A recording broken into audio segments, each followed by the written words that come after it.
Okay. Any more shenanigans and I'll just keep picking you off.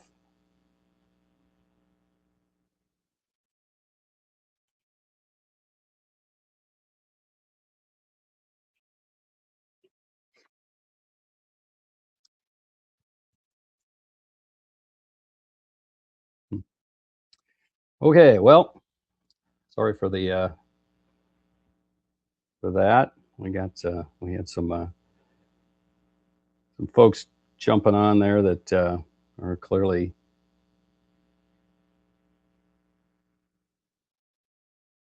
not wanting to be participate in what we are trying to do. So they're just trying to disrupt things. So anyway, thanks, James.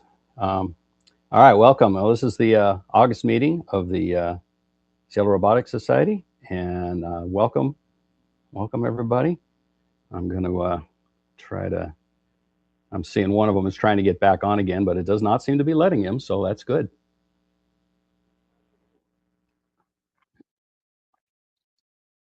And let's see here.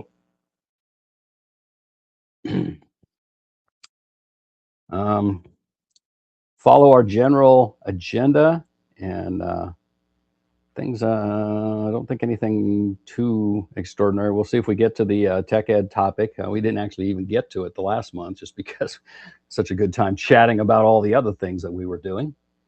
And so if you are, I see everybody has got their microphones muted. That's good. And if you are, let's see, I'm going to get rid of one more little thing on here.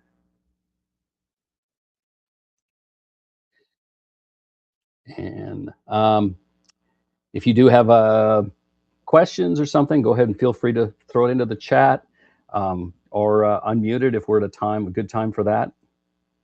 Okay, thank you. Okay.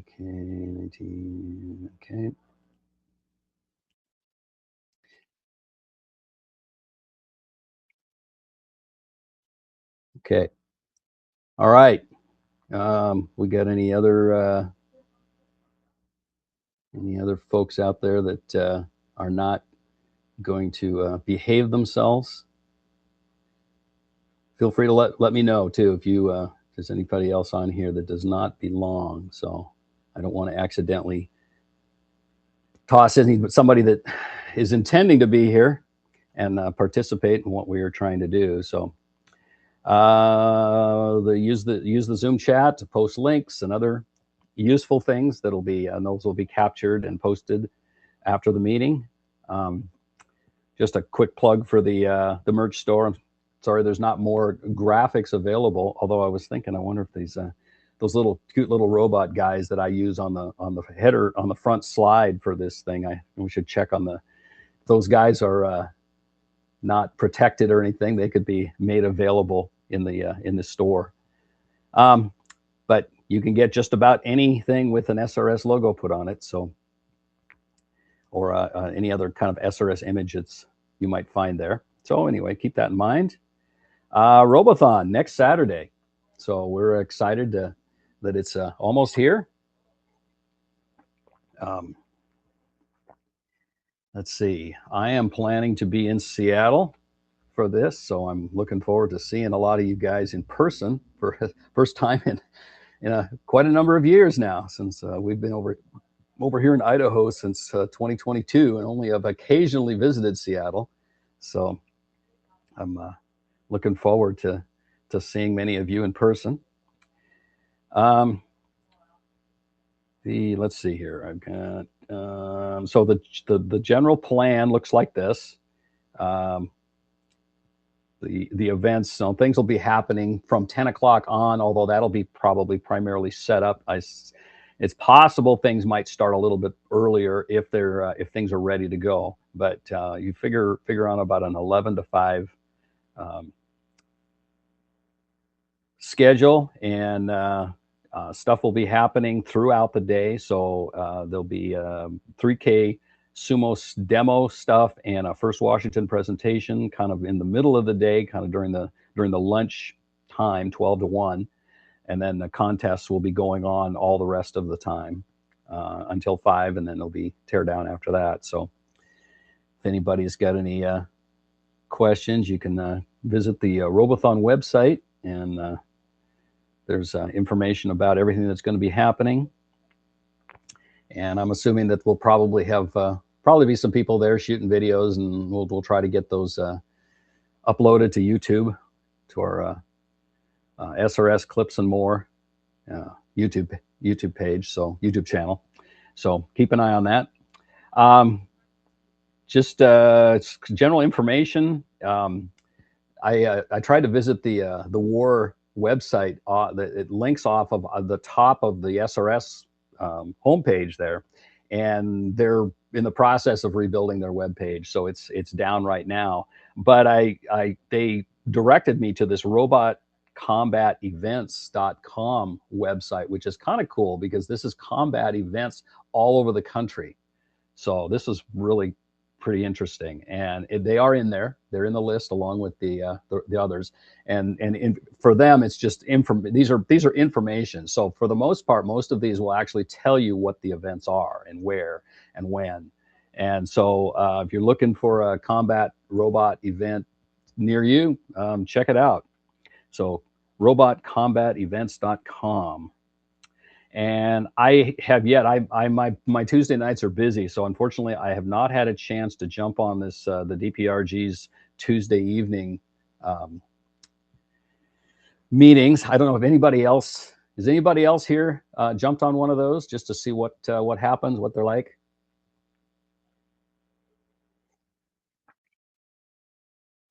Okay.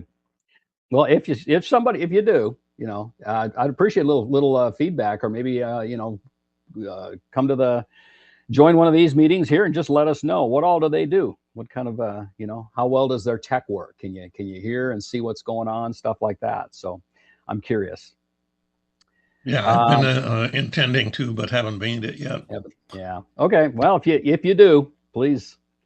Okay. So some good news as far as presenters here. I know last month I was telling you that I'd sent out a lot of invitations without much response, but I have gotten a number of responses here, and so schedule is starting to fill in, and we're going to be hearing from FTC Team 182225 or high definition today, and there's a number of other interesting things coming. So, and anybody that wants to is welcome to pick up one of the slots. November and December this year yet are open, but I'm not anticipating having too much trouble filling them. But if somebody out there wants to jump in and do something for one of those, I'd appreciate it. Just let me know. Hit the probably the best way to do that is the SRS email. Although if you do it in the chat, I'll see it there too. So I guess it's either put it in the chat or go on the email, one of those two. And let's see. Yeah, feel free to solicit presenters, unlike those jokers that were on here earlier.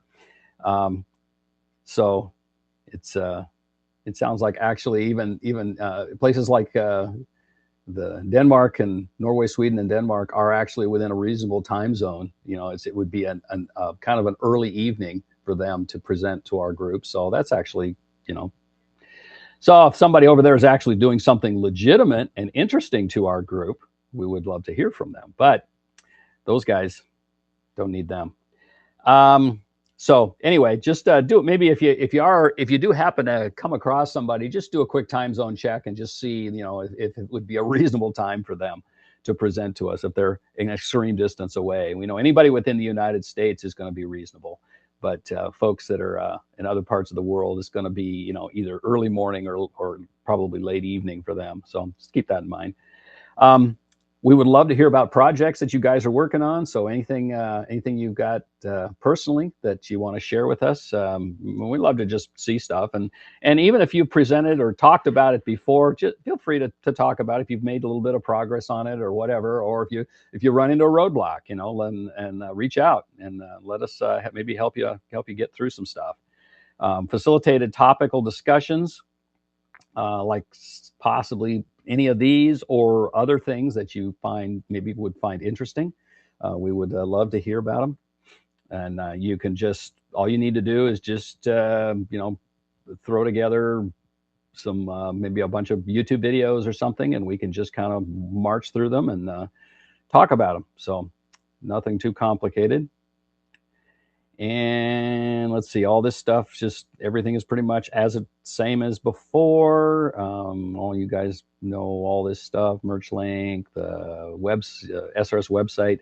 I just updated the calendar with those new presentations last night. It seems like it takes about, I don't know if it takes about a half a day or a day for the updates into the Google Calendar to roll onto the website. So I go into Google Calendar, put the events in Google Calendar, and then the website pulls that data in. So it sometimes takes a day or two for those updates to reflect on the website. So, but check back, and that's of course that's the calendar on the SRS homepage.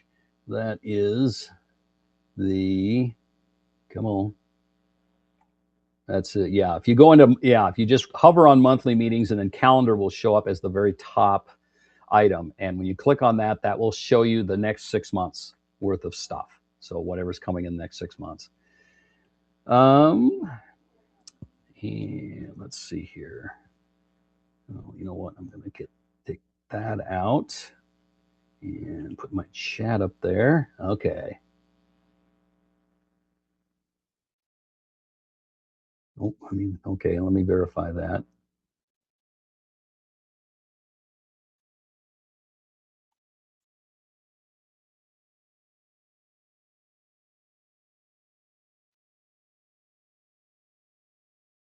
All right. So yeah, I'm looking at I just pulled up pulled up the chat, and I'm just kind of looking at some of the comments that you guys have tossed in there.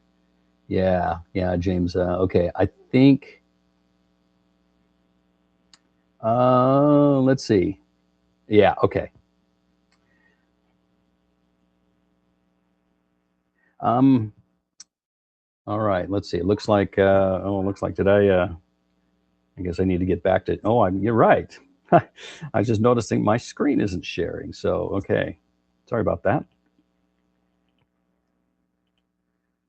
Gonna pop that back up there again. I've got this. My secondary computer over here is up here, kind of for the purpose of reminding me, make sure that that you guys are seeing what I think you're seeing. So, okay, there we go. Did you guys see the Robothon schedule? Because if not, I will actually more. You saw. Let's see. Yeah, now that I'm thinking about it, maybe you guys haven't seen some of these slides here. So I'm going to just back up a bit and go really quickly. So Robothon schedule starts at 11 with the line following, and then it will end at after 4 with the PopCan challenging happening from 4 to 5. And presentations that are coming, and November and December are open if you are interested. And okay. All right. I think I'm going to call that good. Let's see. We're at just about almost 20 past the hour. Let's go ahead and hear what you guys have. I'm going to go ahead and stop sharing my screen now. And I know I just was chatting with Blake before the meeting, so I know he's got some stuff. Who else has got something to share? Just jump right in.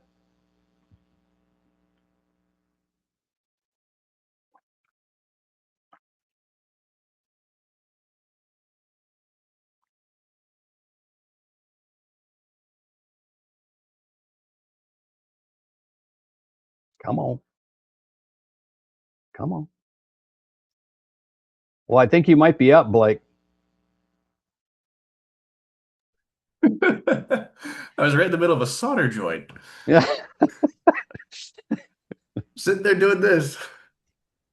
So the only thing I've been necessarily working on, for those of you who might not have known, went ahead and picked up this kit by Circuit Mess. It is a model of the Perseverance rover. that got sent all the way up to Mars. So the issue I ran into with this one is this circuit board happened to have had an internal short in it from manufacturer. So currently, with how Circuit Mess decides to send you to 90% of their kits is in the form of how you would get a Revell model. You would just twist it, pop it out. That is currently what I'm working on at the moment. So with this one, this is part of the nuclear reactor that it's to scale-ish. So when you set the piece of, I don't even know what this is. It's about as light as balsa wood, but it feels metallic-y of sorts. It'll fit into the slot. Then you put a dot of solder on both sides to permanently stick it in place. So since I finally have been able to get a new soldering iron, so it's no longer the one from the 1980s where you plug it in and it just gets hotter and hotter and hotter, now I can actually begin to do something with it. So that's currently what I'm messing around with today.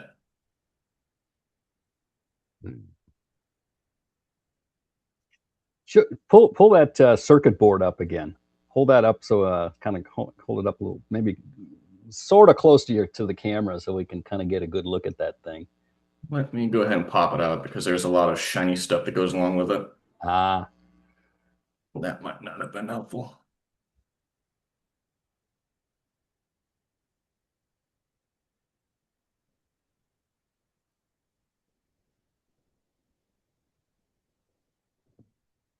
Anybody have any idea what kind of material they're using on these things? The circuit board material? So the joints look as if it's made out of wood, but it doesn't sound like wood when you bang it on your hands. Kind of sounds more plastic based. So currently there are no capacitors, no LEDs, no nothing that are currently soldered on other than this small chip. And on this side here, there is a USB-C type to where you plug it into your laptop to be able to communicate and reprogram this. So, but yeah, as far as speaker goes, it gets soldered in here where they have little vent tubes. As you can see my finger moving back and forth between here. Mm. Little vent tubes for that. Yeah, So safety screws. does it take regular components or are those surface mount components that go on there? The capacitors and resistors and LEDs and that stuff. It's all ones you get in a bag and literally solder Yeah. into the thing. Okay, so those are ordinary LEDs. Those aren't little SMD chips. Okay. Let's see. Okay. So it looks like they did all the surface mount stuff for you, and then just okay. Yeah, and I've got all of the capacitors and a small little solar panel hiding inside of here as well. Because the reason for the solar panel is they also give you ingenuity. So this is Mars's and NASA's very first autonomous flying drone that was on Mars that got hooked up to the underside of Perseverance when it landed. So this one functions. I'm just really happy they sent me a second one so I get to hang this one from my ceiling when I'm done.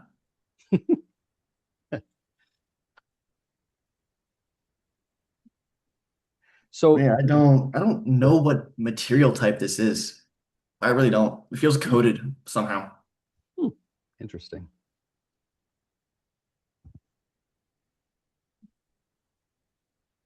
Is the kit, is it a remote control kit or is it some kind of an autonomous robotic kit or what exactly is it? It's both.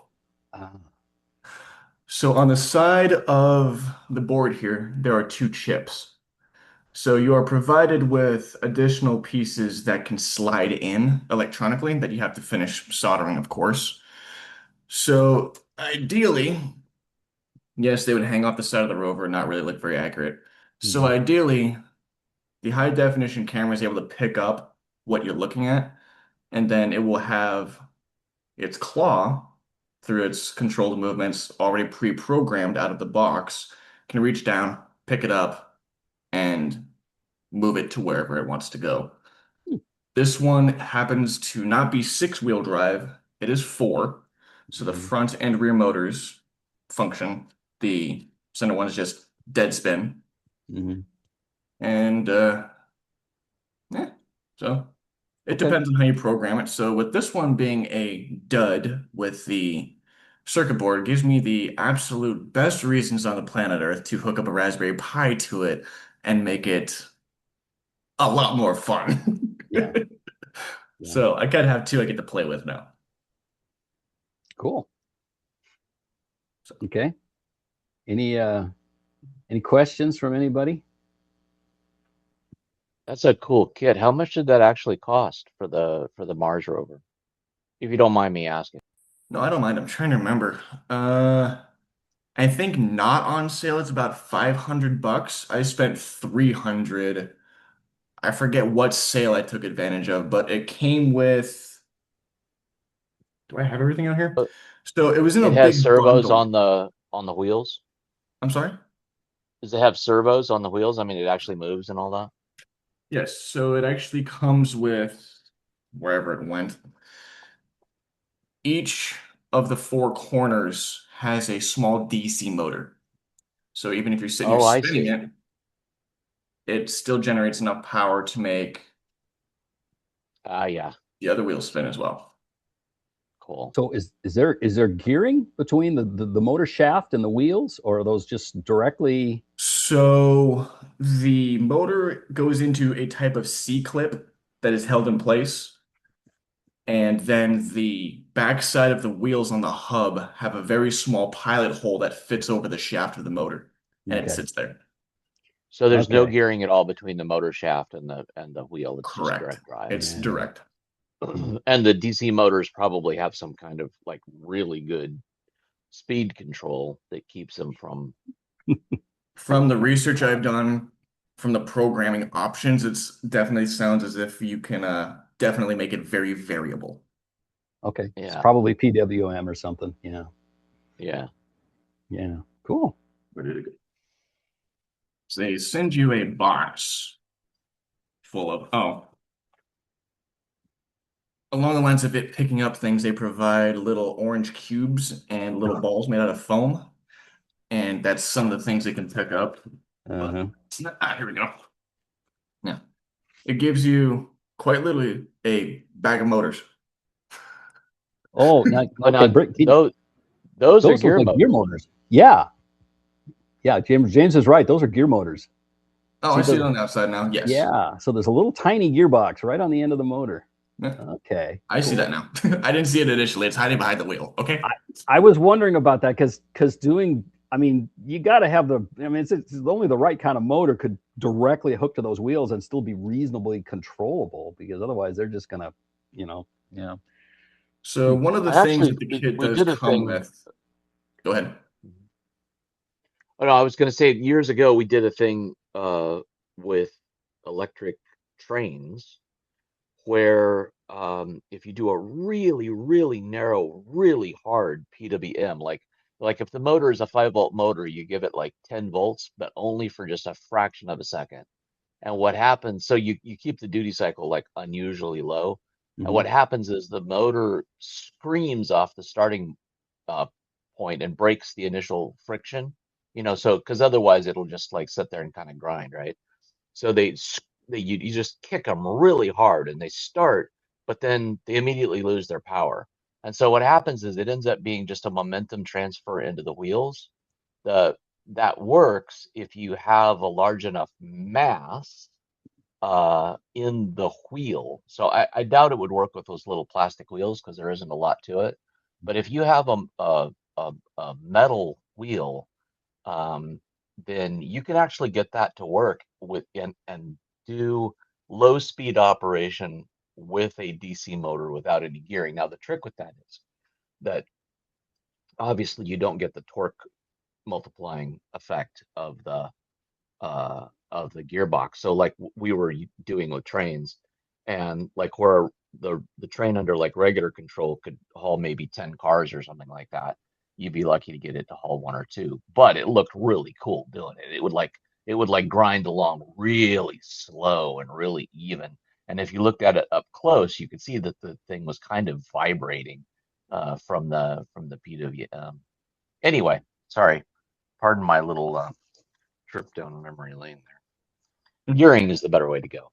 Yeah. Yeah. Okay. Anything else, Blake? So they actually give you flashcards of sorts too that you can show it. It actually gives you a breakdown underneath here. So this one says turn left and go ahead. So what the programming comes with out of the box is you literally just show this to the camera and the rover then responds and does whatever action the plethora of these things has as well. On the box, because I think somebody's probably going to ask. So this is also reprogrammable using the provided stuff that comes with it in Python, C Sharp, and around circuit blocks, which that would be this as well as the included very convoluted website. Their website is not easy to navigate at all. Definitely takes a lot of patience to figure out where everything is on there. Yep. Gotta let down. Yeah, that's unfortunately the modern world and all these kits from way off, who knows where. Websites are another language, another culture, and sometimes trying to figure this stuff out can be a challenge. I believe the guys who designed this kit are actually based out of Germany. I do believe. I could be mistaken though. Mm-hmm. Just- Okay. Any more? All right. Who else has something? So I have an announcement, I guess. Okay. Tomorrow is the annual Puget Sound Antique Radio Association swap meet. And they're at a new location in Edmonds Woodway High School parking lot. They used to be at the what was it called? Northwest Community College, something like that. Um, so new location, and it's a fun thing to go to, even if you're not interested in antique radios. So sort of like if you go to the Mike and Key Arc swap meet is ostensibly for ham radio, but there's lots of electronic stuff there. So uh, and the Pasara swap meet is free to the public, and it goes from 9 a.m. to 1 p.m.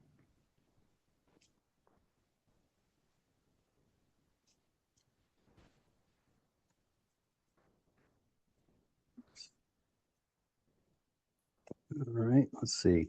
You kind of had me at the antique radios because here's mine from the 90s. I'm Okay. sure you could find something similar to that for sale at the Pasara swap meet. So mine's a very low transceiver ham radio. Right. Low band. Okay. I just did a quick web search there, Doug, and put it in the chat. Did I get it? It looks good. Yeah. Okay. Yep. Okay. They have Yeah. a website. If you just go to Pasara Swap, you'll find that the thing I'm looking at. Okay. Why don't you post that link in the chat? Oh.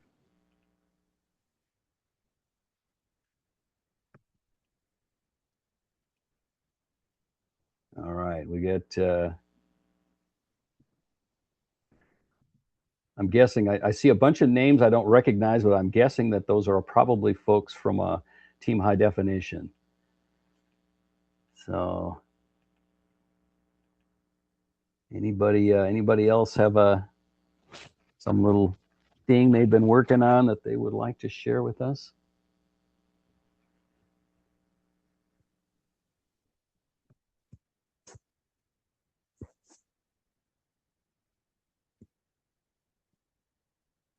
Okay, I'm going to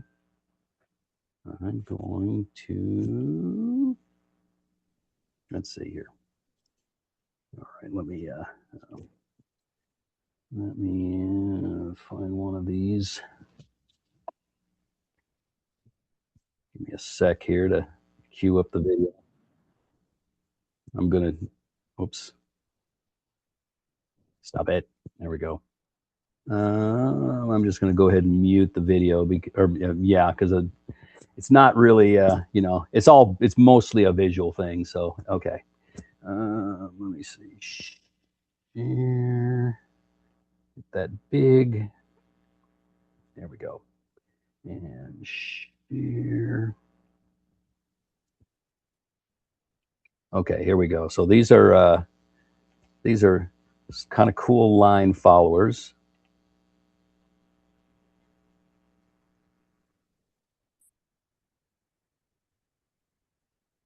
Oh yeah, the super fast ones. These are it's really amazing watching these things, and that array that's on the nose. Yeah.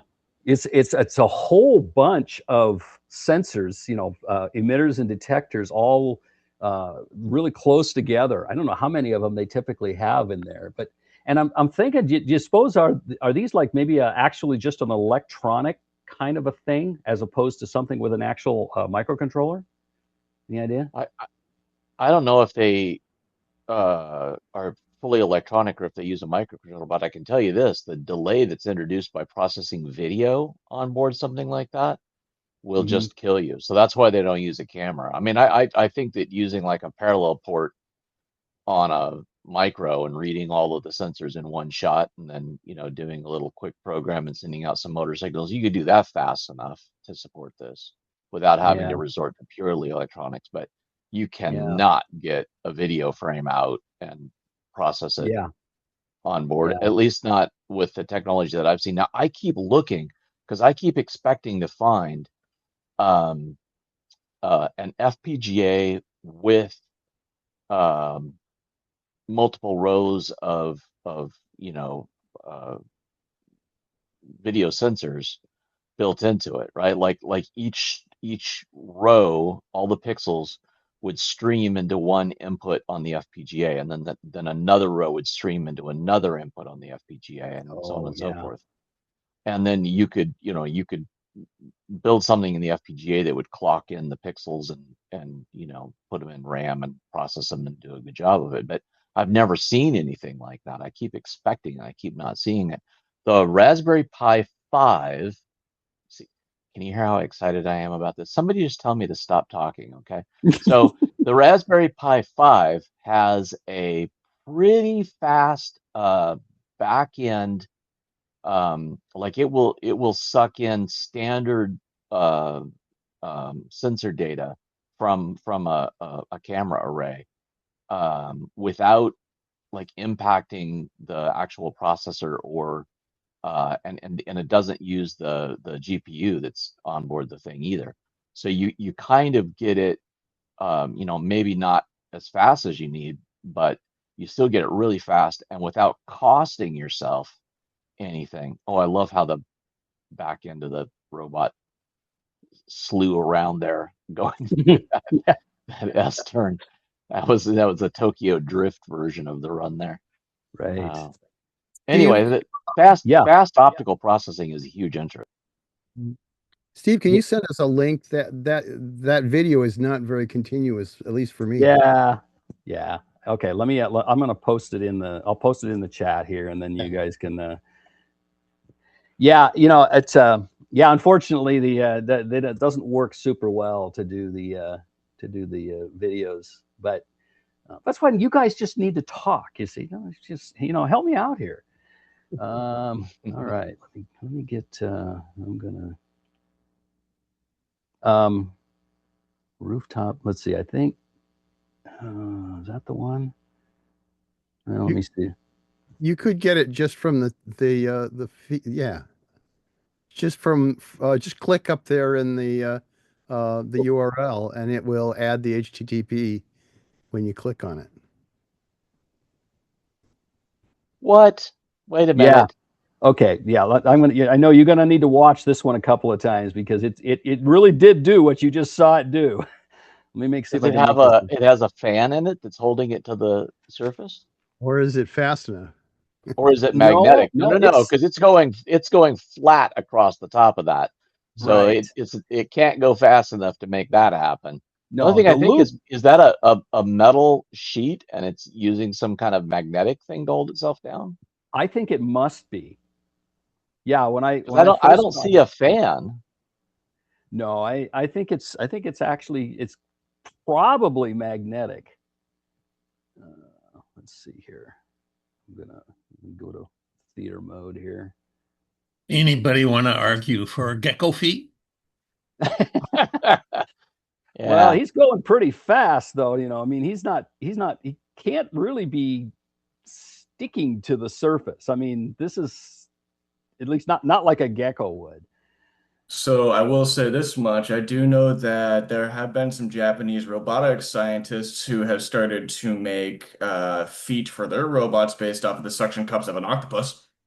So the idea and the Mhm. science and the reality is there. It's just whether or not somebody chose to use it. Yeah.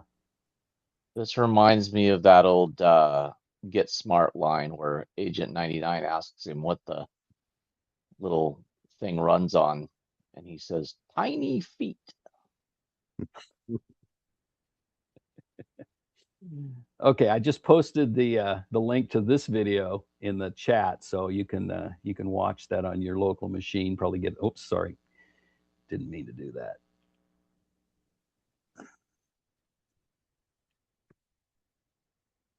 On the first one of the things I was kind of curious about is, did you notice there were a lot of decision points in that course, Right. and it's like It it completely flips it traditional ignored drawing them. pair on its head. The second you strap it on, it instantly offloads a massive 30 kilo.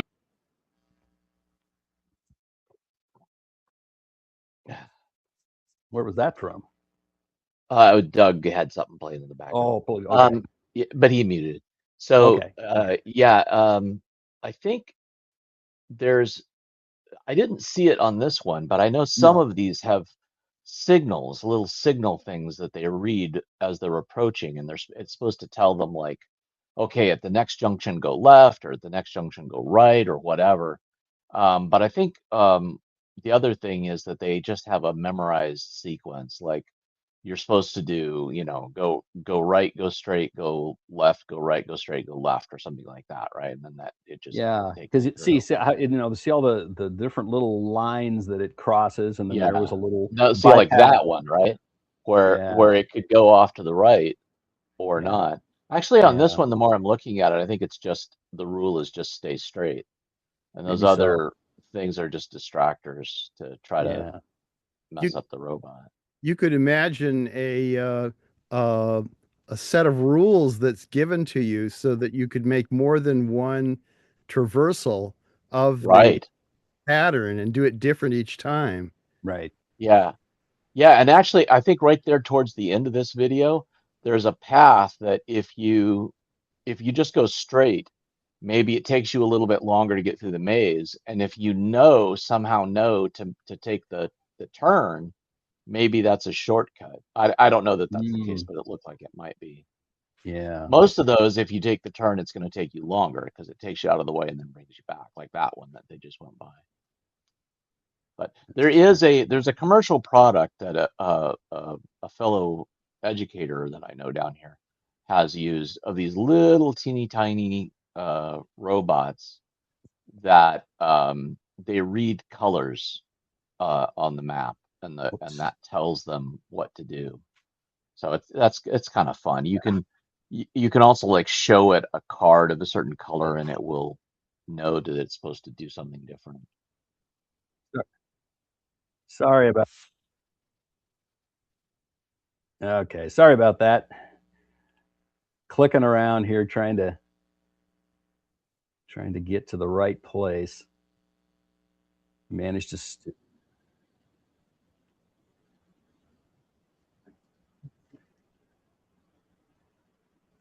Come on, jeepers. Okay.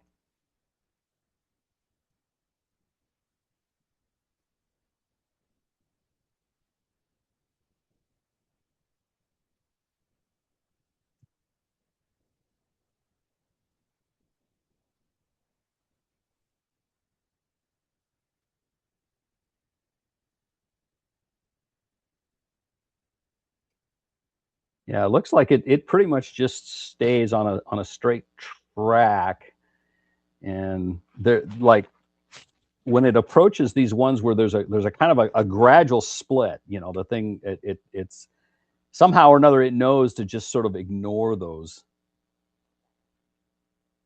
So from having had a line follower, when I was doing the programming on mine that was given to me by a very good friend of mine, Jim Kinsbader, which Oh yeah. not sure if he's any longer with the Seattle Robotics Society or not.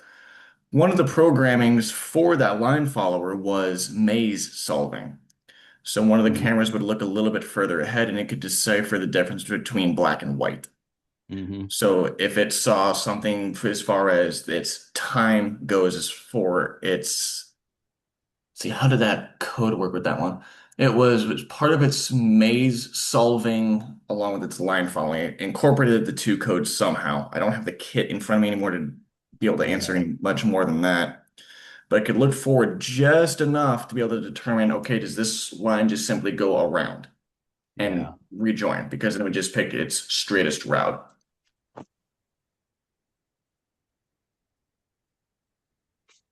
Yeah. And I've got I have a slideshow that I've thought about. Well, could I do it? And it was like, well, I don't really understand the maze solving logic well enough to be able to actually present the slides like I actually knew what I was talking about. So I'd be happy to pass that on to somebody else if they understand how those algorithms work. But um, I never let that stop me. well, it doesn't stop me either. I mean, you guys know way more than I do about this stuff, and I'm the one running the meetings. Go figure, right? Well, the whole idea of the line following and maze following was to take an initial run through there, which was the exploratory run, Mm-hmm. and you could go all over the place in different directions, which were not right. And then the idea was that you were supposed to figure out what was the best path through the maze or the line following, and then you were timed on how much or graded on how much time you shaved off. Yeah.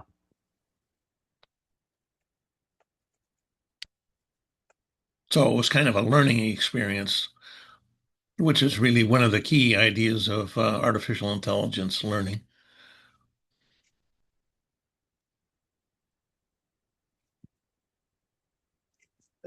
Gordon was asking about it seems like a lot of these folks these kids are barefoot and stuff, and I think it might be, a lot of them that they'll actually walk around, these courses that they do. Some of them are huge, they're 50, 60, 70 feet by 70 feet, they're gigantic.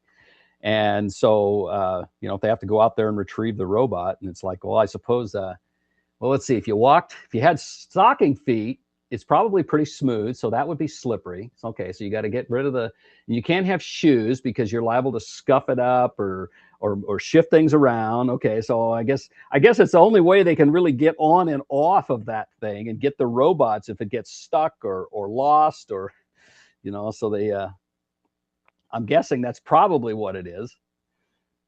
Get some of those socks they give you at the hospital with little grippers on them. Yeah, little grippers on them. Yeah, there you go. Let me see. I've got another one here. Let me see. Okay. All right, good. It paused. Okay, so let me see if I can share this one. And yeah, well, let's do it. Okay, watching it there. Come on.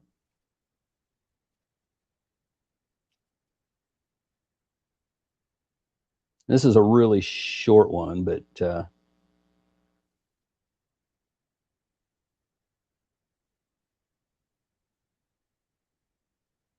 so you see, he's kind of demoing how it auto centers itself, even when it's sitting. Yeah. So you can, and if you look at the, let's see here. Let me pause it for a sec. Okay, if you look at the look at the top of the sensor there. It looks like it's got to be like 1, 2, 3, 4, 5, 6, 7, 8, 9. It looks like there's at least 9 plus a center. So there's like, could be 19 or maybe 20 or 21 or something sensors on that array. Also, look at how bright the LEDs are. Yeah. They're just pounding the ground in order to be able to reliably sense the difference, the contrast between the two.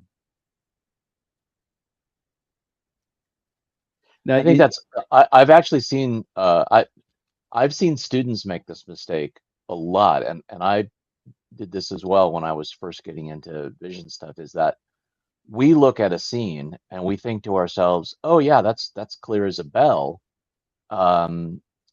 But when you look at it through a camera, maybe not so much anymore, but especially in the past, it would be like really not picking it up. You know what I'm saying? Like the human eye is really good at dealing with like low light or with distortions or whatever.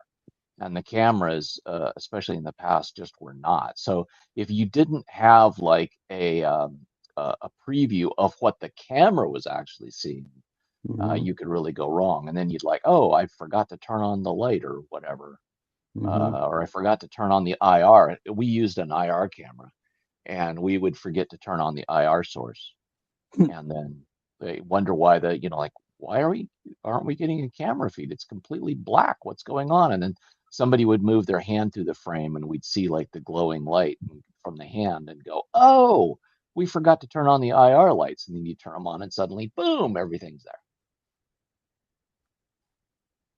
Yeah.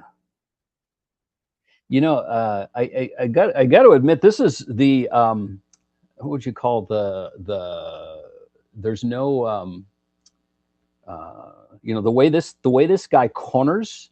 I mean, he's not, you know, those wheels are just, I mean, he's got that thing really well tuned that it does the 90-degree turn and there's no drifting.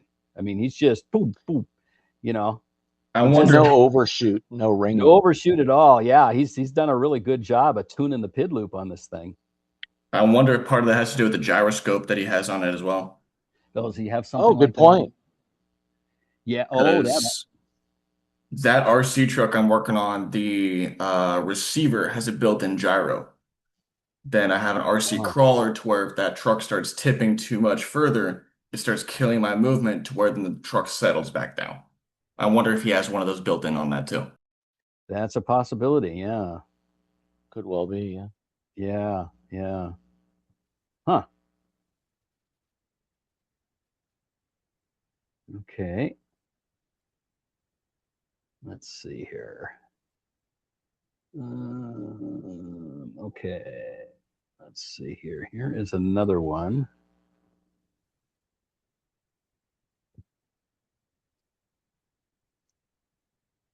Oops. No, I'll get that. I'll share that up here in just a sec. And share.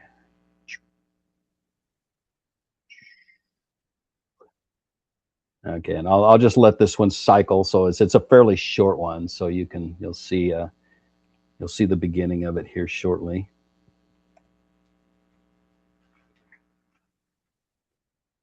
Well, now there they got socking feet. Okay, but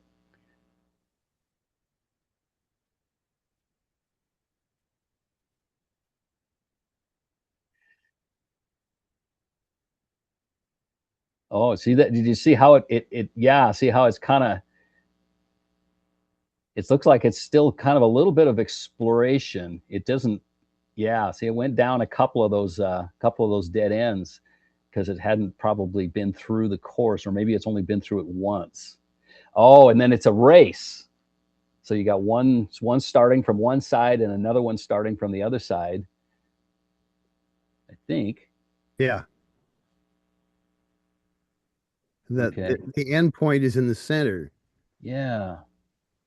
Oh, okay. Oh, I see. The other one is out of the camera view. Okay, there he is. Yeah, now we're seeing the second one. So the guy that shot the video wasn't showing us both of them till now.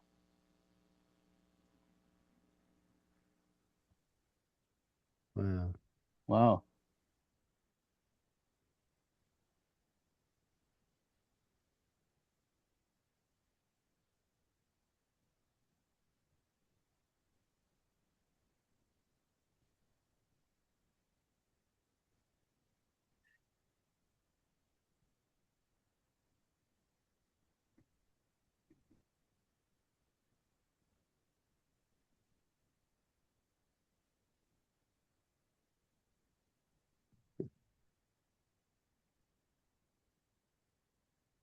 Pretty fun though.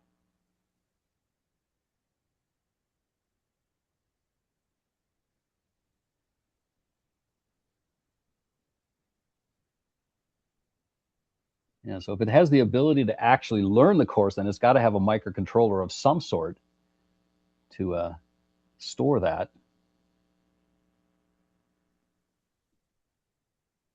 You know, that the one that won, that was pretty good because he made a couple of unproductive turns, but he still managed to get there ahead of the other one. Sometimes just powering through Yeah. is the better thing. I did that when I was a kid. I did that in a firefighting robot competition. It was a maze robot thing, Mhm. and there was a lot of like what Bob was talking about before, like learning the maze and being able to do it better. And I was just the robot that my dad and I made it was just completely stupid, but it was incredibly fast, and it had a really good wall sensor that would allow it to align to the wall very, very rapidly.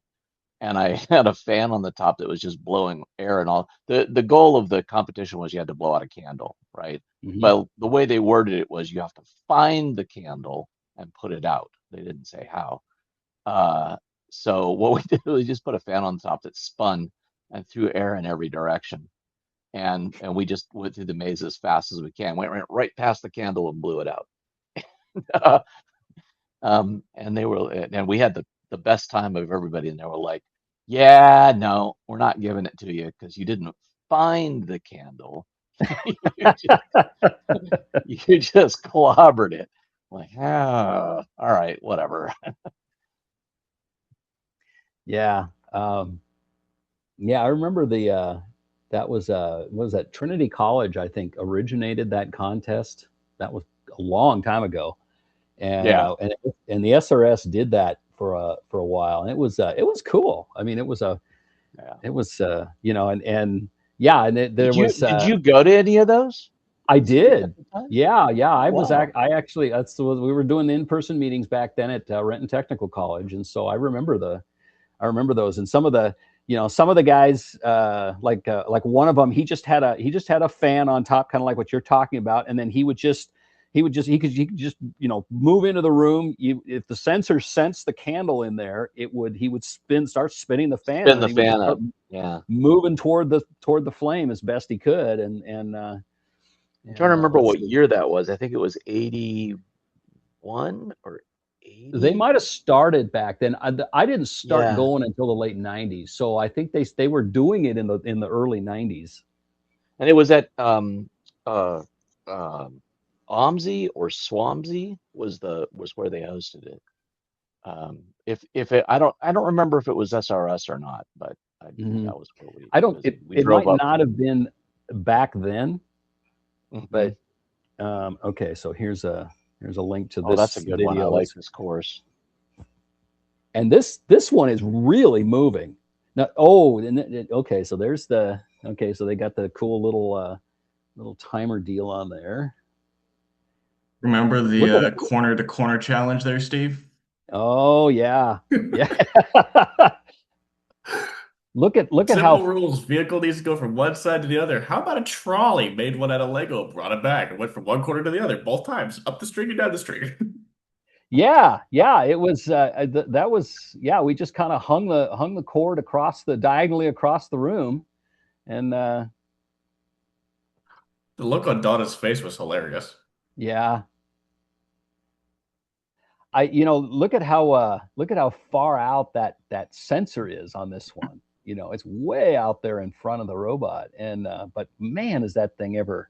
It's really seriously tracking fast, and if you, I mean, I'm seeing the video I'm seeing is a little less grainy than yours is, so yeah, if you watch it on that link, you'll definitely see a, that, I mean, it's just cruising.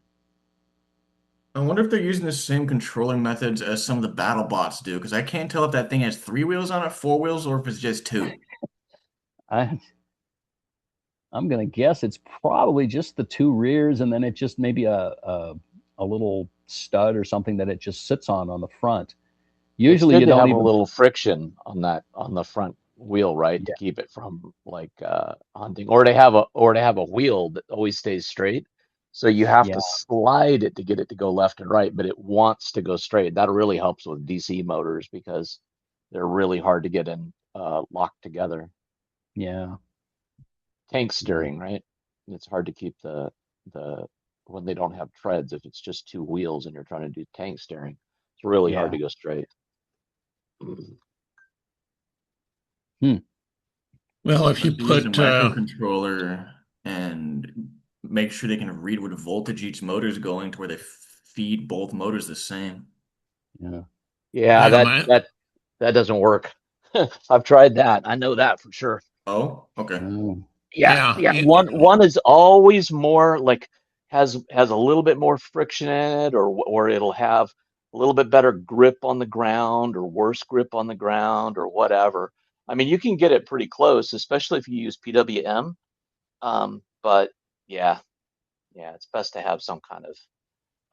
There was a little car made by a local company called Zumi, Zumi, and the company is uh, Robolink. They make drones now, but they tried to come out with this little programmable car called Zumi and they used two continuous rotation servos, one on either side, and they had a really good little IMU, and they used that to keep it going straight. So they would like mm, actively adjust the amount of voltage going to each motor or the drive to the servo in order to keep it going straight. And that thing was amazingly good.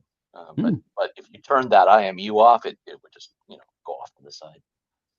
well, I Hmm. put wheel encoders on mine, and then take the Yeah, difference if you want to go in a straight line, and it Hmm. is very, very accurate. Cool. yeah, that's the other way of doing it. The only thing that goes wrong there is wheel slip, and as long as you have good traction, that's not a problem. Yeah. Yeah. Okay, well, I've got looks like about the top of the hour here. I need to run to the restroom, so I'm gonna go ahead and put up this little slide thing here. Um, we're gonna get team high definition going here in a few minutes. I don't know if we'll make quite 7. I'm thinking maybe closer to 5 because I just need to run upstairs quick and then I'll be back. So, um, but feel free to continue to chat. So I will be back shortly.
Hello, everybody.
Okay.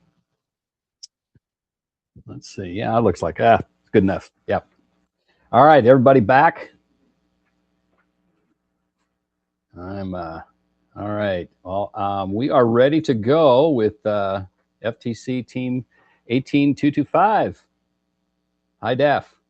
I don't know, whoever among you is going to kind of lead it off. Go ahead and start sharing. All right. Hi everyone. We are a first tech challenge team. We're named High Definition, and today we're going to be going over the evolution of our team's robot, as well as all that we've learned over our 6 years of participating in competitive robotics. So I also have 3 other people that are going to be sharing with me today. So if you guys want to introduce yourselves. Yeah, my Yeah, name go is ahead. Andrew, and I'm also a team member on 18225 High Definition, and I'm on the mechanical team. Um, Does anyone else want to go? Yeah, my name's Andrew. I'm a software person on the team, so I manage all things coding. I'll be talking a bit about how our software has changed really soon. Hi, I'm Calvin, and I'm on the mechanical team, and I'll be talking about the evolution of our robot over the seasons. Yeah, so sorry. Now that everyone has introduced themselves, I think we have a presentation to share with you guys, and for that, I'll be sharing my screen.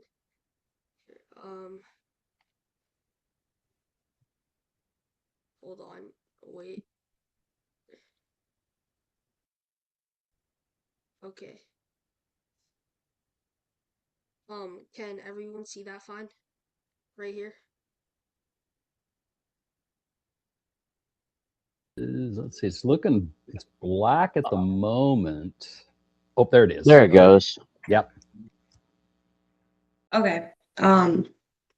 Yeah, so I think I'll just go over like the introduction and some of the robot design, and I'll pass it on to my teammates. So essentially today we're going to be presenting about the evolution of our robotics team over 6 years. And so a little bit of a team introduction. We're FTC Team 18225 High Definition, and we're based in Bellevue, Washington. Our team consists of 10 members from 8th through 12th grade, and we're a community team that started in 2020, which basically means that our team is not like based in any individual school, and it's comprised from individuals from different schools, and it's backed up from each individual's family members. And we've advanced to the World Championships for the past 6 years, our mission being to promote STEM and establish the next generation of innovators.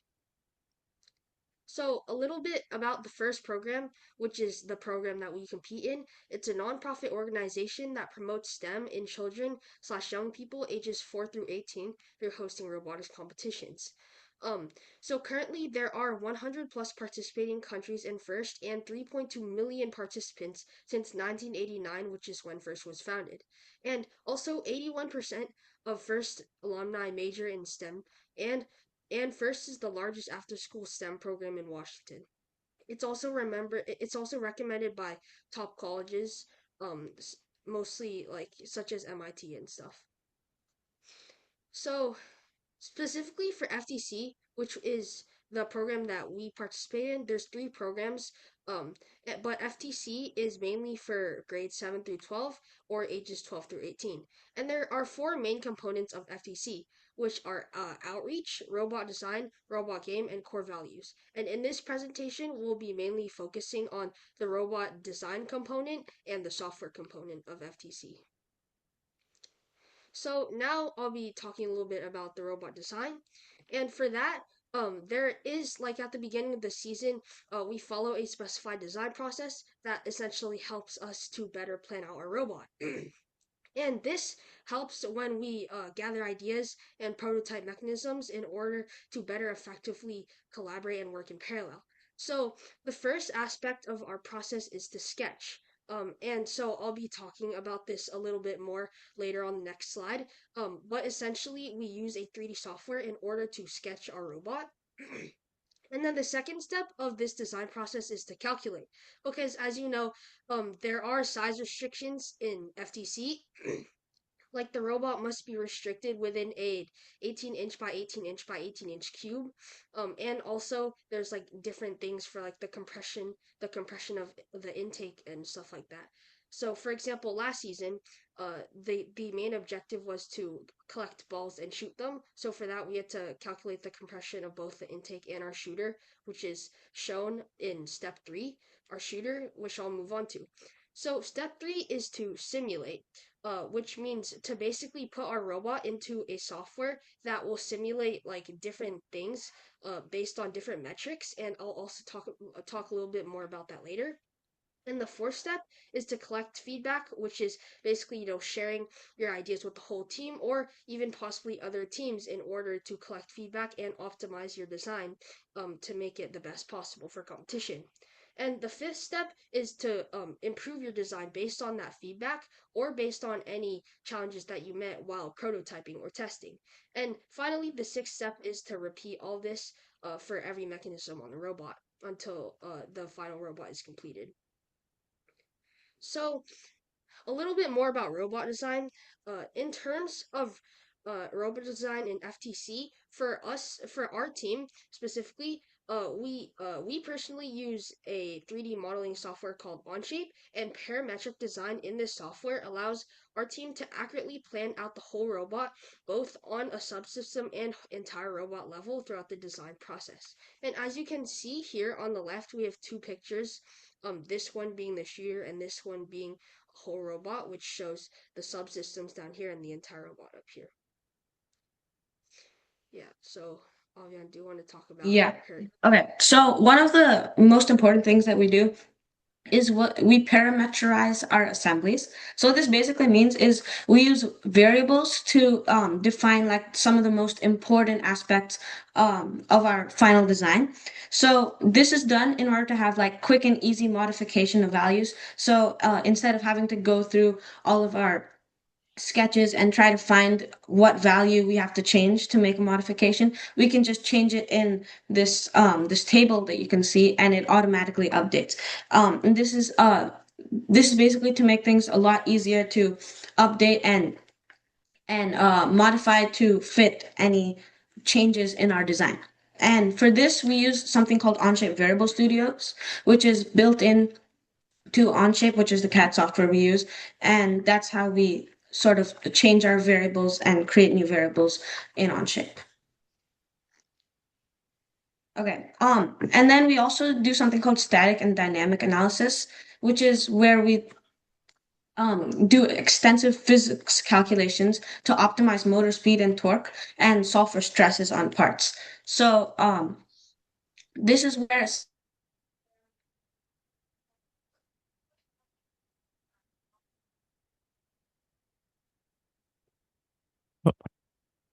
Did you cut out?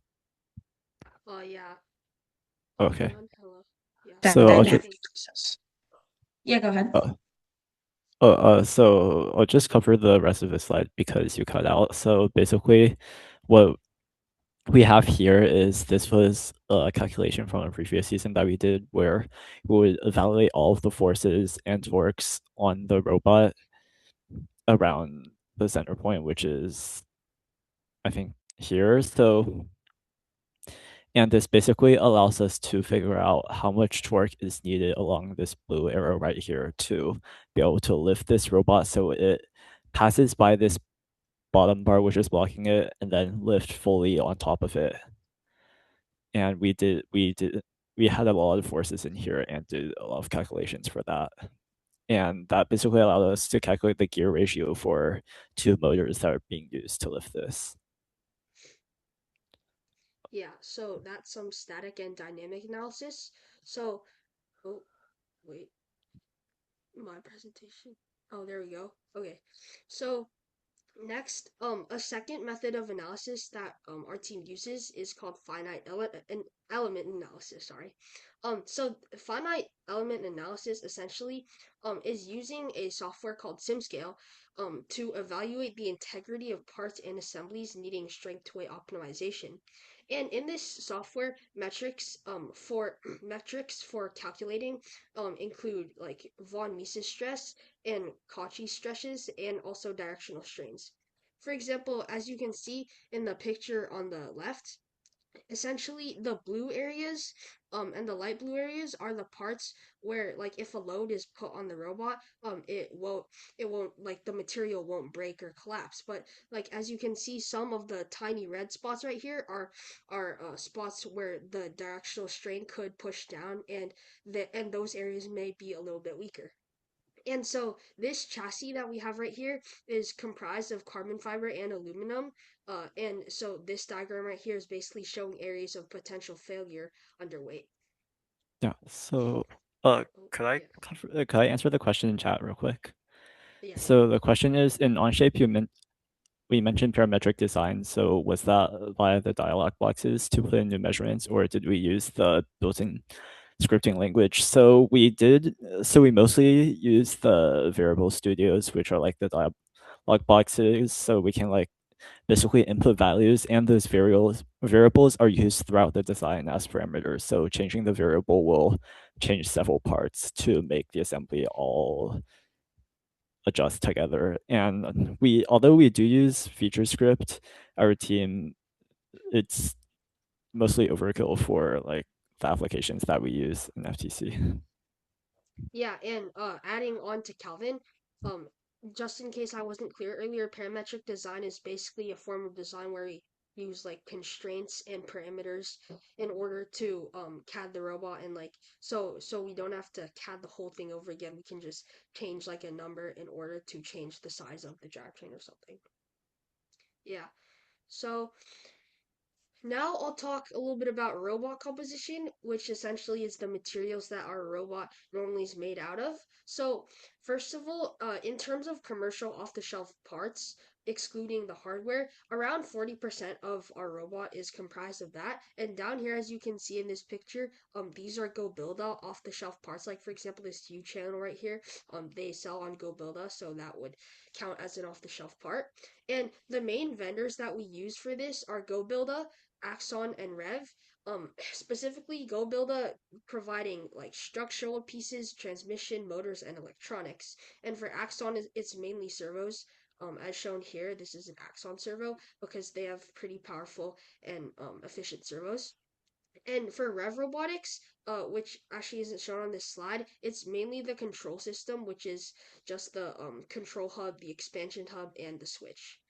Um, and in terms of all the other parts on a robot, it's around 60% manufactured parts. So that's basically mostly custom parts on a robot. And this would include 3D printed parts and custom manufactured parts, which include, for example, cutting carbon fiber or aluminum. Yeah. Oh, yeah. Yeah, and adding on to Andrew, most of the structural parts that we use, including the structure for GoBuilda, as well as the custom manufactured parts, are made out of aluminum. And we often have to change the thickness of the aluminum based on what we're using it for in order to cut down costs while also making sure that it's strong enough for our purpose. Yeah. So in terms of custom manufacturing, which I talked a little bit about on the previous slide, so there are two main sources of manufacturing that we have. The first being outsourced manufacturing, which is essentially like CNC or laser cutting plates for the robot structure out of specific materials such as 6061 and 7075 aluminum or stainless steel. And also we also use woven carbon fiber sheets for the drivetrain and the shooter and such. Basically just plates that need to be like both lightweight and strong. And another type of outsourced manufacturing we use is 3-axis aluminum milling for basically load-bearing precision components. And our in-house manufacturing includes 3D printing and 2-axis CNC milling for prototyping because we have access to these tools, and these enable rapid prototyping for like different mechanisms and also design in parallel. And materials for this include PLA and PETG for the 3D printing and PACF. Yeah, so Yeah, now I'll so pass it on to Calvin to talk about our robot evolution. yeah, so before I talk about robot evolution, I want to give a quick thank you to everyone who had us present today and is listening to the presentation right now. So I hope that the goal, after seeing this presentation, you could learn more about FIRST and hopefully participate in FIRST either by volunteering at events as volunteers like judges, or maybe even deciding to mentor a FIRST team, which would be really great. And also, yeah, so here's the robot evolution. So our team has gone through 6 seasons so far, and we have greatly improved every season on different aspects of the game and also adapted to use new technology that comes out. So in 2020 to 21, that was our rookie year on the team. The goal of that year was to shoot these discs, and I'd say that despite that being our rookie year, the robot was quite impressive, and we even were ambitious enough to use a custom drivetrain. But I think that our team lacked a thorough design process. So like everyone was using a different CAD software back then, and also like we didn't have a standardized build system, so that limited the hardware potential of the robot. And we evolved to the next season so that season everyone started using Onshape, and we also used a lot of innovations like these massive wheels and also linear slides and and I think that was our first season where we explored high DOF mechanisms or degree of freedom, like this arm right here, which we continue to use multiple seasons in the future. And then after that season, the Go build system was truly popular, and that actually became the standard in FTC. So we adapted to it. So you can see that from this from this robot right here, this drivetrain right here is all made of off-the-shelf channel because the GoBuilda system is so good that you don't even need to make a custom drivetrain basically. And also that season we had a custom CNCs. We had our in-house milling, so we were able to cut pretty small carbon fiber plates, and also like these right here. And also that season was the first season where we used thorough calculations. The 2 previous seasons, we burnt through a ton of servos because we didn't calculate for torque and basically used whatever one we wanted. But like in the future, but this season we learned how to actually find the optimal motor or servo for something, so we don't burn through them and still have a fast robot. Can we go to the next slide? Yeah.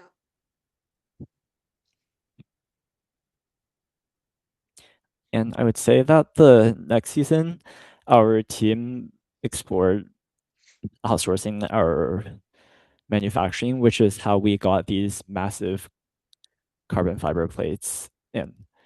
And also this season was the only season where this season we got our several Bamboo Lab P1S printers, which was really helpful to us because we were able to 3D print at a much higher volume because those are really good printers.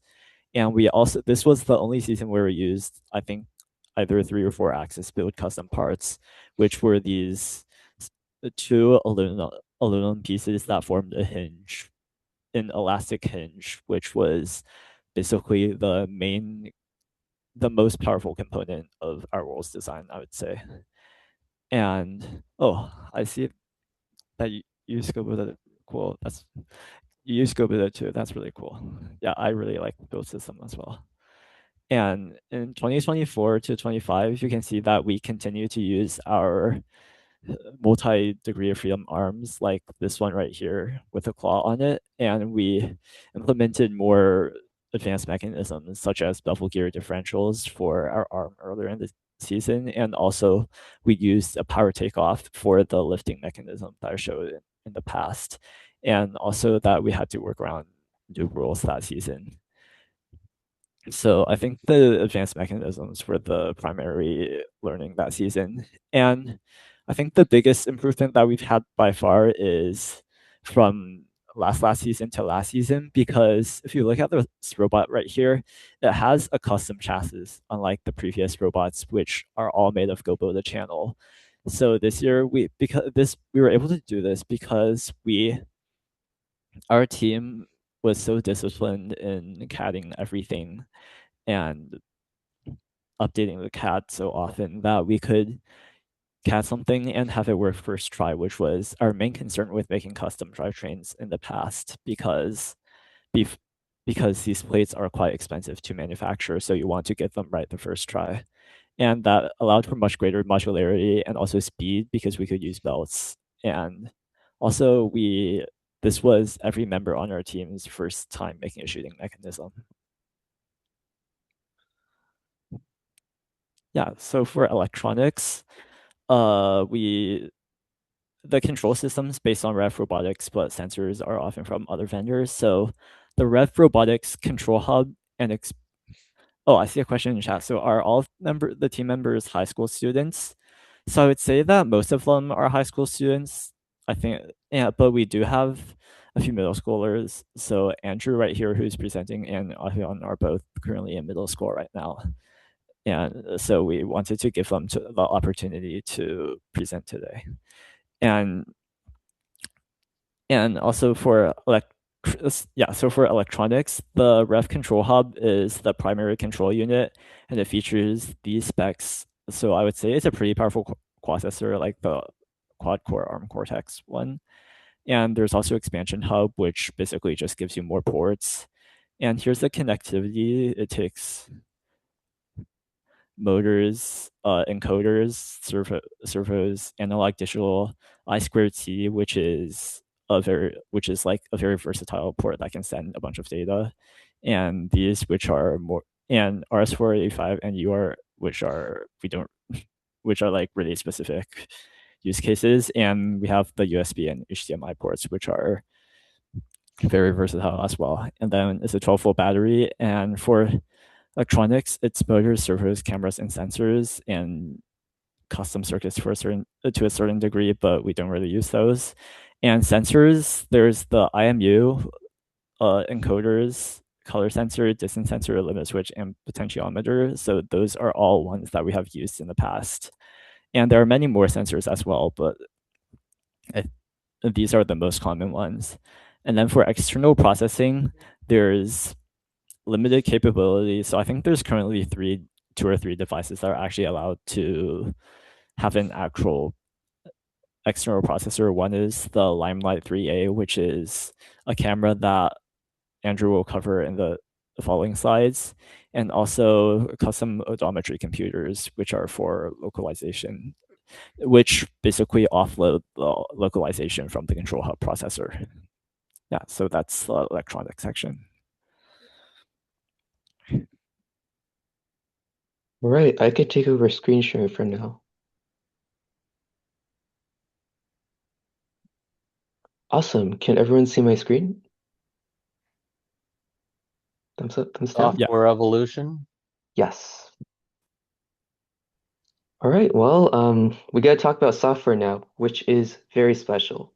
I'm not saying that because I'm biased as a software team member, but because the first tech challenge is really special in relation to software.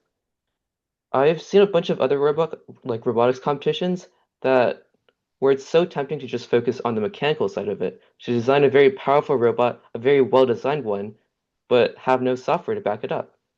One of the mottos of our software team is that if you don't have software, your robot is just an expensive piece of junk. So, I mean, that's why software is so important. One of my favorite things about software in the first tech challenge is that we get to do a bunch of hands-on. We get to really dig deep into it. Other robotics competitions, they tend to have like a big wrapper around the software. They tell you to only use block code. They limit the amount of lines of code you can write. However, the designers of this competition, all they give you is an SDK that controls the hardware. That's all they give you. So our team, we have to write all the control systems by ourselves. And that's really special because it forces us to learn more about the actual industry level control algorithms that people like you guys use. In terms of the code ourselves, we write our code in Java because the control hub that Calvin just mentioned earlier, which is how the code is run, is just a glorified Android phone. So to keep things simple, we write Java in Android Studio, connect to the robot using the Android debug bridge, and then code from there. In our competition, there's actually a very specific portion that must be done using software, which is autonomous. During this 30-second period, our robot must be able to move on its own. We can't really touch the robot. The robot must be able to use things like vision and really just pre-programmed instructions in order to move. So we write all that code in Java. We use sensors. We use lots of tuning in order to figure that part out. One of the biggest parts of autonomous is vision. Every year, there tends to be a scoring mechanism in the game. So for example, 3 years ago, it was these cones. Last year, it was these blocks. We want to be able to detect those autonomously using vision in order to pick them up and score points with them. When we first started out using vision, that was 3 years ago, and we ended up using TensorFlow because, I mean, I think the only reason was that we saw it was good online. One of the main disadvantages of this is that we were forced to control it on the control hub, meaning that it was stealing resources away from other essential processes, like even just moving the robot around. And TensorFlow tends to be very resource intensive as well. The year following that, our task was a bit simpler since we had to really just detect these these hexagons. To do that, we just use OpenCV. We use a simplified algorithm that first use HSV filtering and then use things like morphology and flood fill in order to separate these separate shapes. The year following that, we built off of what we had learned in 2024 in order to accomplish more complex algorithms such as canny edge detection. In 2025, a new camera called the Limelight was released. This was really significant because the Limelight is an off-board processor, meaning that we don't have to compete with resources on the control hub. So the control hub can focus on running the robot itself, running the essential tasks, such as making sure the robot is moving. And while it's doing that, the Limelight concurrently processes the images it can find. And I mean, that improved our loop times significantly, that made our job as programmers so much easier. But of course, we had to try multiple solutions in order to make sure to see which one was better. So last year, we also tried using a neural network using a service called Roboflow. We ended up not using it because the implementation was a bit complex, and complex things means there's more points for failure. Robo in the chat asked, are we allowed to use such systems such as an ROS? Yeah, Calvin's answer is correct. I don't think so. The first tech challenge tends to be pretty restrictive on the hardware we're allowed to use. Like we're not allowed to use things like pneumatics, but for the software part of like the code that we actually write, we have pretty much complete freedom. I think so. I think he's asking about like one of the type of like firmware for controlling the robot. So Firmware? Yeah. So I'm pretty sure the SDK is required, right? Because, yes, we're required to use SDK, yes. Yeah, so I don't think you can use any other like control softwares. But inside the there is SDK a way of integrating the robot operating system into FRC, but I think you guys are FTC, is that right? Yes. Yeah, okay. Yeah. Yeah, unfortunately, right, like how it works is that the control hub and the driver station, which is the thing we use to control the robot, they come pre-installed with like the software, so we have to use like the organization software to interact with it. It's part of the rules, fortunately. But yeah, good question. Okay, here are some demonstrations of the vision we used last year. Here's some videos that show that what we managed to accomplish. Oh no, load. Yeah, there we go.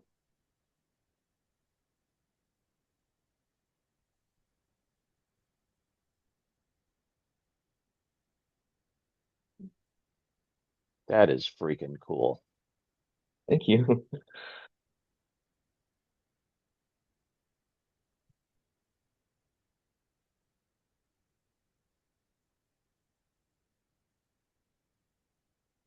Hey, are you guys working on the pop can challenge from SRS? Are you guys watching this?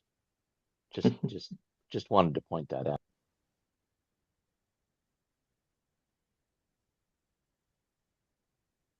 Okay, just to talk a bit more about like how we managed to accomplish this.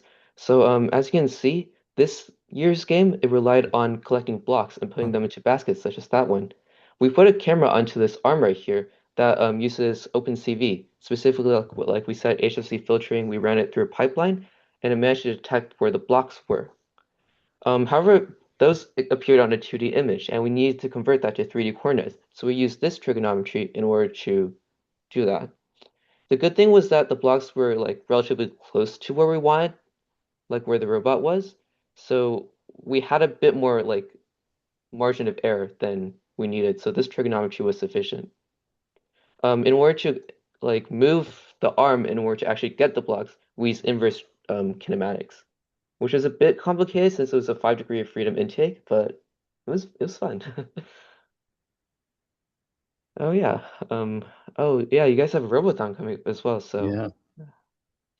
I have to jump in here for a sec. So when I was in college, I took the kinematics, robotic kinematics, and it was like I was just utterly, I mean, I was lost. I am so impressed with you guys being able to utilize this kind of stuff at your age and your level. I mean, this is just, it's like, oh my goodness. Young people today, man, you're just leaving us in the dust. thank you. It was really a lot of fun to work with these algorithms. Yeah. Okay, so that's vision. One of the tools that we've been talking about that really helps us out a lot is the Limelight camera. This came out, I think, 2 years ago, and it's been a lifesaver. For multiple reasons. First of all, we don't have to process on the control hub, which means, like we said, no more bad loop times. But second of all, it supports Python. And Python OpenCV is so much easier to write than Java OpenCV, because you don't have to store an entire new matrix for every single thing you do. If you guys are interested, in the first tech challenge, we used the Limelight 3A. They tend to be relatively cost effective. They use a quad-core Cortex A72 at 1.5 gigahertz, so pretty good. 90 frames per second capture at lower resolutions. It decreases a little bit at higher resolutions, but you usually don't need those because, like, in the first tech challenge, the objects we're detecting are pretty big, so we don't need that high of a resolution. The Limelight, it supports custom Python pipelines, which is great. I'll talk about this a little bit later, but it also does April tag tracking, which is very useful for localization. What are April tags? April tags are software that was developed by the University of Michigan, I think, and they're basically glorified QR codes. But instead of storing information, they're used to track the robot's position. Normally, in the past seasons, we'll use odometry wheels, which I think you guys were talking about earlier in the meeting. Those tend to drift over time because the wheels slip and, well, it becomes unreliable after a few minutes. So in order to combat this, what the game designers in the first challenge have done is they've put these QR codes on all over the field. Usually there's 2 or 3. Based on the angle that the QR code, that this April tag it appears at, it might be skewed like a trapezoid, or it might just be perfectly like a square. The robot can do some very complex math that can determine where it is on the field. Luckily, like we said, the Limelight does this math on its own, so we don't have to worry too much about it. This was especially important the past year's season, since we had to shoot a ball into a goal. And as you know, when you're shooting, knowing where you are is incredibly important for aiming. We found out really quickly that the odometry wasn't working, so we quickly managed to develop a pipeline that fused the odometry and the April tag readings in order to create, I think it was a within 1 inch error. And this ensures accurate localization throughout the entire match, which was very valuable in ensuring consistency. Yeah. Oh, this is just an example of like an image published by the University of Michigan. There aren't April tags on the robot itself, but there are April tags on the fields. I'm gonna search up an image of the decode field really quickly. As you can see, this was the field that we played on this year. There are 3 April tags on the field, 1 on each goal and 1 on this thing called a motif in the center.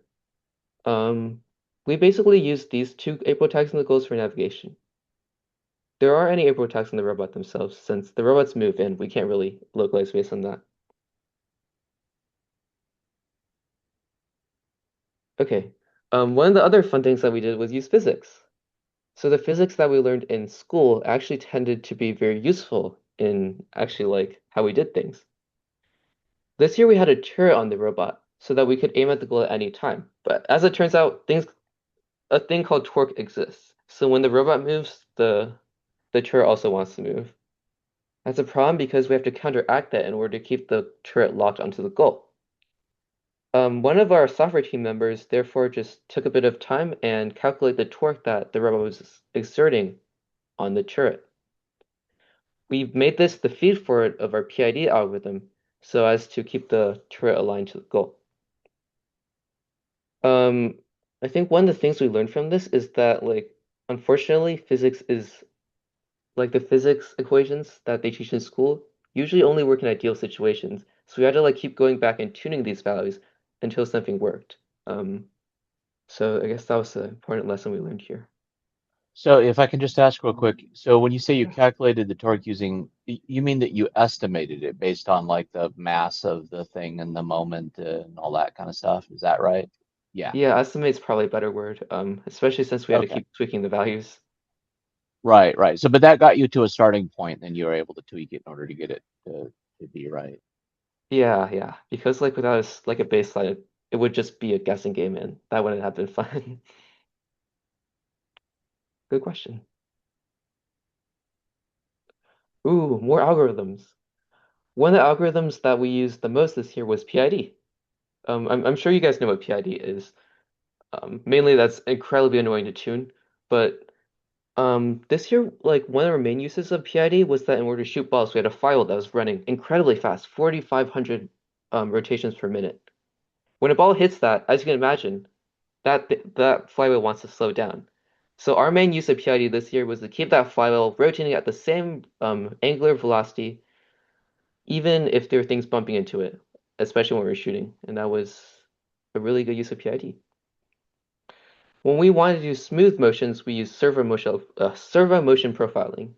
And we talked about sensor fusion earlier with the April tags and the odometry. We first just did like a very scuffed approach, which is we only use one or the other, but we tried out the Kalman filter and it worked great.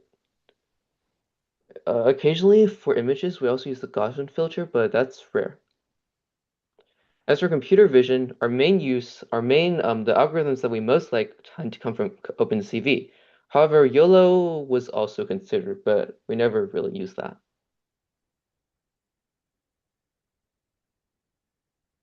And as we said earlier, mainly these algorithms, they come into use for automation. During the autonomous period, 30 seconds at the start of each match, the robot moves on its own. So in order to optimize this and make our code actually readable and not look just like spaghetti, we built a custom task interface. Basically what that does is that we take a look at the task that our robot needs to do. Let that be run around, turn the turret this direction, start shooting. We containerize all of this. We abstracted them into tasks. Then we developed something that can combine those tasks either into series, so one after another, or parallel, do them at the same time. This way we can basically just write a set of instructions rather than doing robot, increase motor throttle by like do this, do that.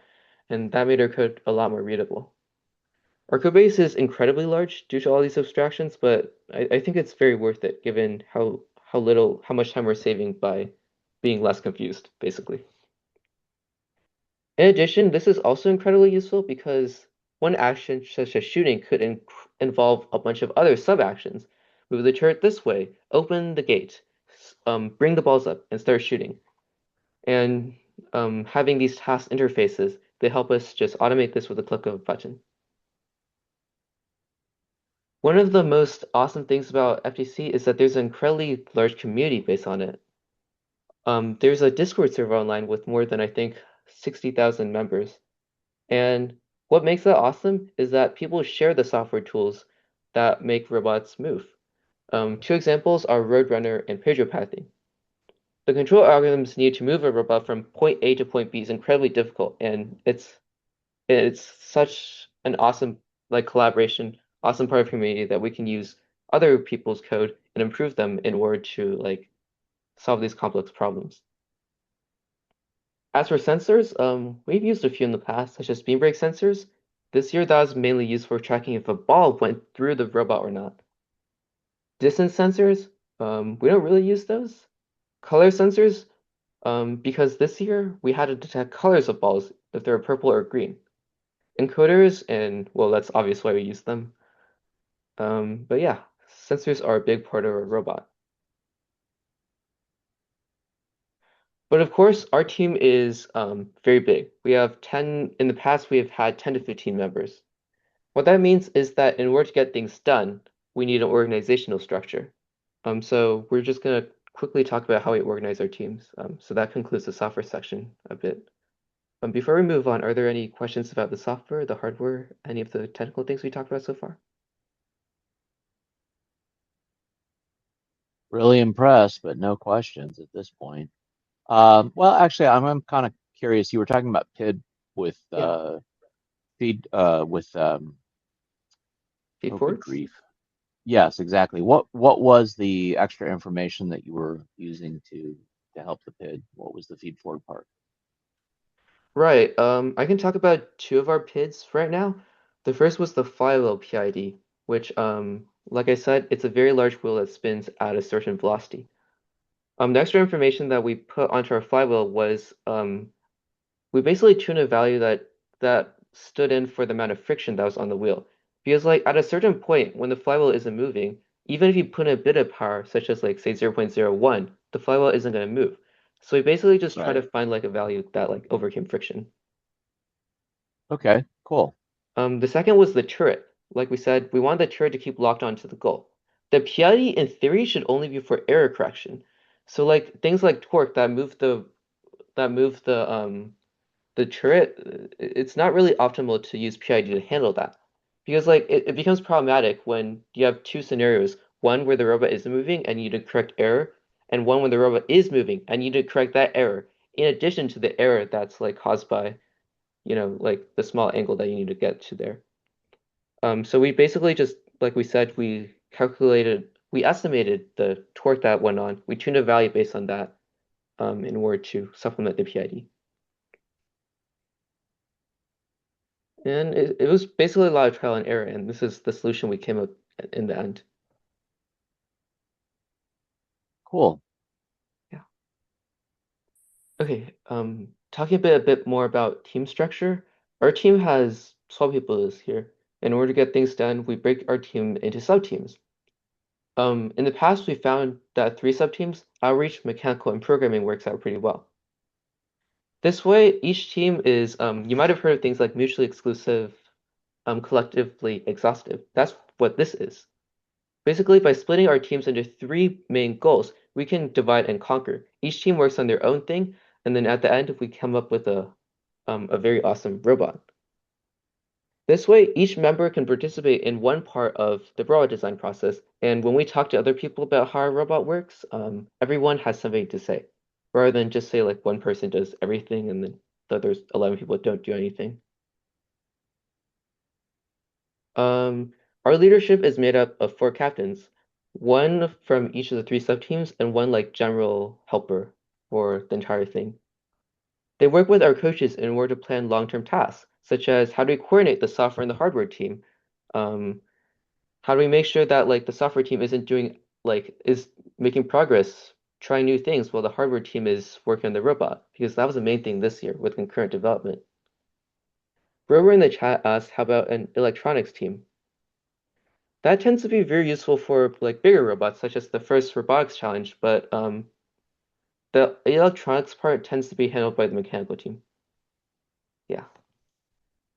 Because like our wiring doesn't, because our robot's pretty small, like 18 by 18 by 18, electronics and wiring doesn't tend to not be that difficult, not be that complex, so usually just the mechanical people who are building the robot, they just handle the electronics. Yeah, anyways, the captains, they work with the coaches in order to help the long-term growth of our team. They delegate tasks to other people in order to lead. They develop the timelines, they develop the team strategy. And one of the awesome things is they're not necessarily the most senior people on the team. They're just the most dedicated, the people who are most passionate, who are willing to put in the most time for this. So this is how we structured our team this year. We have 3 co-captains. Technically, there's another one that's like a general helper. We have the business outreach team because like we need money, and we like to do community outreach events. There's mechanical team and there's programming team. Then at competitions, some people who volunteer to drive the robot, they do that as well. And that's the end of our slide deck. Are there any questions about anything that we talked about today? I'm curious about the mentorship that you guys got, Yeah. and also what resources do you use to answer questions? Like, do you have access to like ChatGPT or Gemini or Claude or any of those things? That's an excellent question. So to answer the question about how we find resources and how we answer questions, there's multiple resources online. First, we're a relatively old team, which means that there's team members with more experience than others, and there's also alumni. So for like basic questions, we basically ask them like for advice. Our coaches also basically learn with us as well. They also have experience in technical aspects, so we can ask them for questions. But for things that we really don't know, we mentioned this earlier, but there's a large online First Tech Challenge community that we can basically just ask a question in. There's forums online. We just type our question and maybe someone else from a more experienced team can help us out. And as for mentors, we try to connect with mentors from technical fields, people who are interested in robotics as well. And in the past, we've done that by going to like conferences to talk to people. And yeah. Do you guys want to talk a Cool. bit more about this? Or all right. So regarding mentors and that sort of thing, so do you have any mentors that are like remote people? I mean, they're nowhere near where you guys live and where you work and stuff, that come in, via Zoom or online to assist you? Yeah, absolutely. We have had multiple of those in the past. Sometimes we do that mainly through like cold emailing. Like we notice someone's really into robotics, so we emailed them, and usually they like to help us out.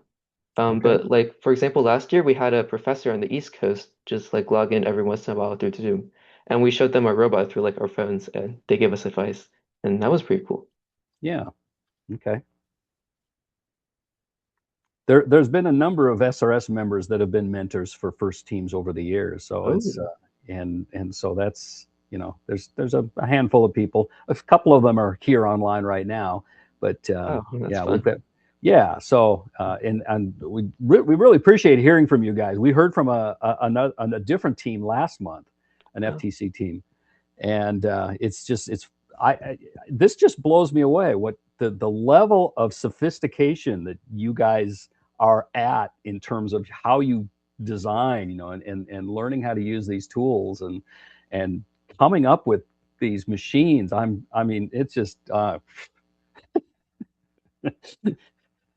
an old guy, and I remember long before robotics was as kind of as compartment or as pre-structured as it is now, with all these kits and things that you can get. But the tools that you guys have available are nothing like what I remember. So, and I think, Steve, you mean to say that what we had is nothing compared to what they have today, yeah, right? Yeah, yeah, the other way around. yeah. Okay, you're right. And these, I mean, yeah, I very, this is amazing. Thank you so much for this talking to us. This is Yeah, you guys have really done some amazing stuff. I do yeah. have another thing I'm kind of curious about. Hmm. So there is absolutely no doubt, as Steve has said, that you guys really know your stuff, and I'm super impressed with everything that you're doing. I am kind of curious though. You didn't mention anything about how the season went and how you ended up in the standing, and I'm kind of curious if you want to share anything. The reason why I ask Oh, that is because I think you can really know everything that you're doing and be right on top of your game and then just have bad luck. Mm. that's So true. I'm curious what happened to you. Uh, so wait, can I talk?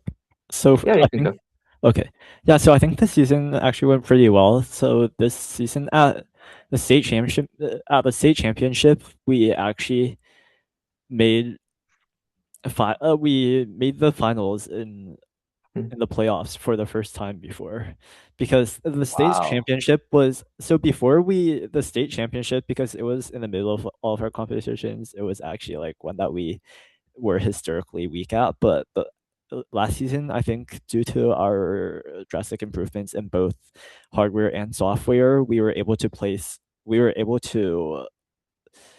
make the finals in the playoffs, and also we did quite well in awards, getting winning awards at both winning the I think the top award at states, and also the winning a Judge award in our division at the World Championship.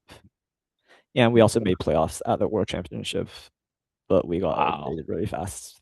Or, That's really impressive. But the other reason why that's impressive is it means that despite the advanced level that you guys are working out, there's other teams that are doing even better, yeah, Hmm. which is definitely. which is really Definitely, yeah. amazing, right? Mm. And I think you guys have a right to be proud about the whole ecosystem for, FTC. I just based on what I've seen, I think FTC is more, yeah, I think FTC is a better challenge or a better ecosystem than FRC, because the cost is a little bit lower, Yeah. and because I think you guys have to be more creative in finding your solutions Yeah. than what they do in FRC. So I'm super impressed. Yeah, thank you. Yeah. So your robots, they have to start at 18 by 18 by 18, but they can grow once you kind of turn it loose. Yeah, so after the match starts, you can expand. And in previous seasons, there was no expansion limit, so you could basically like extend across the field. But after one season where like teams started making robots that could literally extend, they had 7 stages of linear slides that could extend all across the field to intake. So first made a change that restricted you to like I think it was 42 inches for maximum extension. That Basically, has just stayed. unfold into a conveyor belt that takes Yeah. stuff directly from point A Yeah. to point B. Yeah.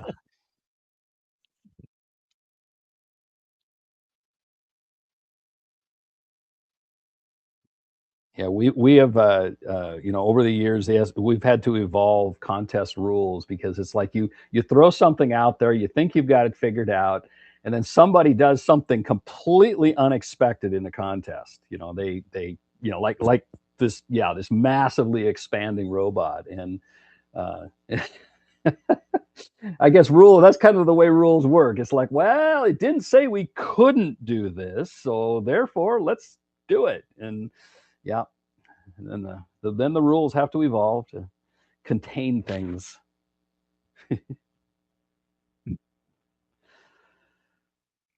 Guys, that's really impressive. I got to run because I have a thing happening at noon, but I just want to say Mhm. how much I enjoyed hearing from you and Yeah. looking forward to seeing your names and lights as you continue to kick butt in robotics Yes. later on. Thanks a Yes. lot. Yeah. I would appreciate it if you guys could send me a PDF of your PDF file of your slide deck. That would be awesome. And I'll include that in our meeting post along with this video. And thank you so much for sharing with us. You got an awesome team there, and hopefully you'll do even better next. So let's see. Is there competitions coming up soon, or are you kind of done for a while? Our kickoff's in like half a month, so we're just Okay. at the edge of our competition. It's at the edge. Okay. So yeah. So we'll have to keep our eyes open for you guys and see what happens. Yeah. So just send a slide deck to the Seattle Robotics Society at Gmail, and then I'll snag that and we'll put that up there with everything else. Right. Okay. Any other parting questions or anything for these guys? Everybody. All right. Well, thank you so much for sharing with us, and best wishes on the upcoming competition to you guys and the whole team. Thank you. And Thank thanks you for for inviting us having to us. speak. Yeah. Okay. Thank you, guys.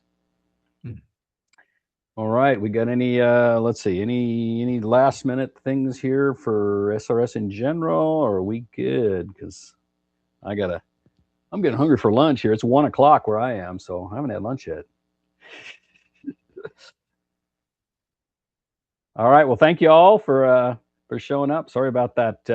Those knuckleheads at the start there, but they didn't get captured on the recording. I hadn't actually started official recording when those guys were doing their profanity and other stupid things. So I'll keep an eye out for those guys going forward here. So anyway, everybody have a great month, and I hope to see lots of you next week at Robothon. Oh, you'll be seeing me next week, that's for sure. Oh yeah. Well, I'm counting on you. You're my ride. So.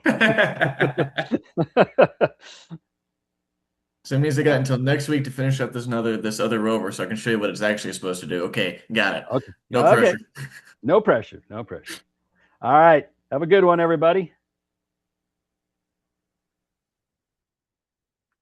Bye. Bye-bye. Thank you.